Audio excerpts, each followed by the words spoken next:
পরের খবরে নজর রাখবো, যেখানে মোথাবাড়ি কাণ্ডে এনআইএ মামলা, ধৃত 4 জনের সোমবার পর্যন্ত এনআইএ হেফাজত।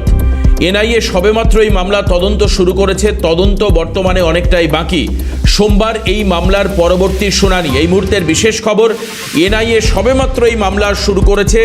মোথাবাড়ি কাণ্ডে 4 অভিযুক্তের জামিন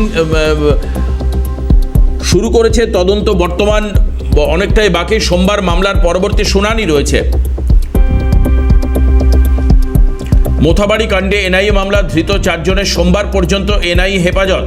এনআইএ সবেমাত্র এই মামলা তদন্ত শুরু করেছে, তদন্ত বর্তমানে অনেকটাই বাকি।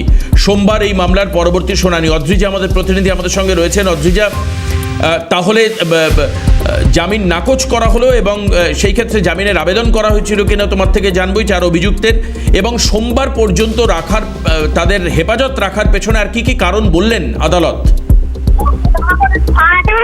যে বিষয়টি জানায়, মোথাবাড়ি কাণ্ডে এনআইএ মামলায় কলকাতা নগর ধারা আদালতে আদালতে আজ 4 জন ধৃতর সোমবার পর্যন্ত এনআইএ হেফাজতের নির্দেশ দিয়েছেন মুখ্য বিচারক মহাশয়। এবং শুধু তাই না, আজকে এই মামলায় 4 ধৃতকে গ্রেপ্তারের পর তাদের সহযোগীকে পেশ করা হয়।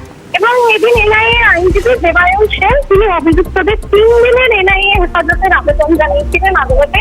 পাশাপাশি তিনি আরো জানিয়েছিলেন যে এই 4 জন অভিযুক্ত রাজ্য পুলিশের এতদিন হেফাজতে ছিল, সুতরাং এনআইএ সবেমাত্র এই মামলার তদন্ত শুরু করেছে এবং তদন্ত বর্তমানে অনেকটাই বাকি।